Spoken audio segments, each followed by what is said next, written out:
आप देख रहे हैं 7 न्यूज। मैं आपके साथ मोहम्मद सलमान जुनेदी। जैसे कि इसी महीने की 23 तारीख को जो है बीजापुर शहर के 29 नंबर वार्ड में जो है बाई इलेक्शन किया गया था। तो आज उसका रिजल्ट अनाउंस किया गया है।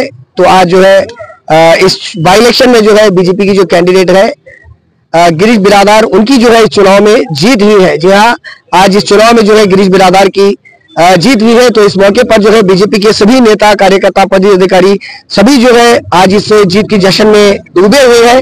सभी जो है लाल गुलाल उड़ाकर जो है इस जीत का जश्न मना रहे हैं। आप मेरे पीछे देख सकते हैं कि यहाँ पर जो इस वार्ड के जो कैंडिडेट थे गिरीश बिरादार वो मौजूद है, साथ में जो है कॉर्पोरेटर प्रेमानंद बिरादार मौजूद है और साथ में जो है बीजेपी के कई नेता, कार्यकर्ता और अन्य लोग जो है यहाँ पर सभी मौजूद है।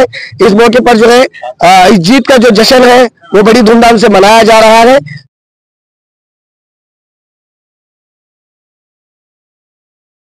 ಬಸವರಾಜ ಪಾಟೀಲ್ ಯತ್ನಾಳ್ ಅವರಿಗೆ ಜೈ, ಪಕ್ಷಕ್ಕೆ ಜೈ, ಗಿರೀಶ್ ಪಾಟೀಲ್ಗೆ ಜೈ, ಬಸವರಾಜ ಪಾಟೀಲ್ ಯತ್ನಾಳ್ ಅವರಿಗೆ ಜೈ, ಬಿಜೆಪಿ ಪಕ್ಷದವರಿಗೆ ಜೈ, ಪ್ರೇಮಾನಂದ ಬಿರಾದಾರ್ ಅವರಿಗೆ ಜೈ।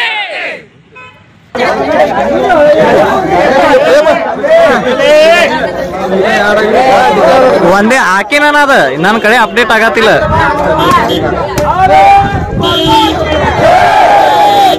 तो इस मौके पर बात करने के लिए हमारे साथ जुड़ रहे हैं गिरीश बिरादार और ಕಾರ್ಪೊರೇಟರ್ ಪ್ರೇಮಾನಂದ್ ಬಿರಾದಾರ್। तो आइए उनसे जानते हैं। ಇವತ್ತ ಮಹಾನಗರ ಪಾಲಿಕೆ ಉಪಚುನಾವಣೆಯಲ್ಲಿ ಬಿಜೆಪಿ ಪಕ್ಷ ಅತ್ಯಂತ ಭರ್ಜರಿಯಿಂದ ಜಯ ಸಾಧಿಸೈತಿ। ಈ ಜಯ ನಂದಲ್ಲ, ಎಲ್ಲ ಮತದಾರ ಬಾಂಧವರದು, ಅದರ ಜೊತೆ ನಮ್ಮ ಶಾಸಕರು ಅವರ ಅಭಿವೃದ್ಧಿ ಕೆಲಸದಿಂದ ನನಗೆ ಜಯ ಸಿಕ್ಕೈತೆ ಅಂತ ಈ ತಮ್ಮ ಮೂಲಕ ನಾ ಹೇಳ್ತೀನಿ ನಾಡಿನ ಜನತೆಗೆ। लगभग कितने वोटों से जीत गए सर आज आपकी? मैंने अभी 992 से जीत के आया हूँ लीड से। आप इस जीत के अवसर पर वार्ड नंबर 29 की जनता के लिए क्या कहना चाहिए?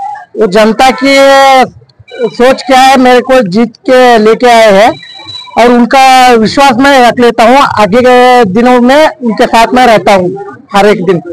आपको क्या लगता है कि आपके वार्ड में क्या क्या समस्या है जो आप चाहेंगे कि पूरा करें? समस्या तो थोड़ी है, अभी ज्यादा से ज्यादा समस्या में शासकों ने सभी संपूर्ण किया है। अभी थोड़ी जो बचा है वो शासक से विश्वास से लेके मैं आगे के काम करूंगा। ಮಹಾನಗರ ಪಾಲಿಕೆ ಉಪಚುನಾವಣೆಯಲ್ಲಿ ನಮ್ಮ ಭಾರತೀಯ ಜನತಾ ಪಕ್ಷದ ಅಭ್ಯರ್ಥಿಯಾದಂತಹ ಗಿರೀಶ್ ಬಿರಾದಾರ್ ಅವರು ಜಯಭೇರಿ ಸಾಧಿಸಿದ್ದಾರೆ। ಇದರ ಹಿಂದೆ ಸಾಕಷ್ಟು ಭಾರತೀಯ ಜನತಾ ಪಕ್ಷದ ಕಾರ್ಯಕರ್ತರ ಶ್ರಮ ಇದೆ ಮತ್ತು ಭಾರತೀಯ ಜನತಾ ಪಕ್ಷದ ಜಿಲ್ಲಾಧ್ಯಕ್ಷರು, ನಗರಾಧ್ಯಕ್ಷರು ಮತ್ತು ಮಹಿಳಾ ಕಾರ್ಯಕರ್ತರು ಮತ್ತು ವಿಶೇಷವಾಗಿ ವಿಜಯಪುರ ನಗರ ಜನಪ್ರಿಯ ಶಾಸಕರಾದಂತಹ ಬಸವರಾಜ ಪಾಟೀಲ್ ಯತ್ನಾಳ್ ಅವರು ಮಾಡಿದ ಅಭಿವೃದ್ಧಿ ಕೆಲಸ ಎಲ್ಲವೂ ಜನರ ಮನಸ್ಸಿನಾಗಿತ್ತು। ಹೀಗಾಗಿ ಸಾಕಷ್ಟು ಜನ ಏನೇನೋ ಪ್ರಯತ್ನ ಮಾಡಿದ್ರು ಸಹಿತ ನಮ್ಮ ಪಕ್ಷದ ಅಭ್ಯರ್ಥಿ ಗೆಲುವು ಸಾಧಿಸಿದ್ದಾರೆ। ಬರುವಂತ ದಿನಗಳಲ್ಲಿ ನಾವೆಲ್ಲರೂ ಮಹಾನಗರ ಪಾಲಿಕೆ ಒಗ್ಗೂಡಿ ಅವ್ರ ಜೊತೆಯಾಗಿರ್ತೀವಿ, ಎಲ್ಲ ಕೆಲಸಗಳನ್ನು ಮಾಡಿಕೊಳ್ಳುವಂತ ಪ್ರಯತ್ನ ಮಾಡ್ತೀವಿ। ಎಲ್ಲ ಕೆಲಸಗಳು ಆಗ್ತಾ ಅಂತ विश्वास है। आज इस चुनाव में जो गिरीश की जीत हुई है, आप इस जीत का क्रेडिट किसे देना चाहेंगे सर? सारी क्रेडिट्स वार्ड नंबर 21 लोगों को और विजयपुर नगर का शासक बसवराज पाटील यत्नाळ್ को देना चाहिए।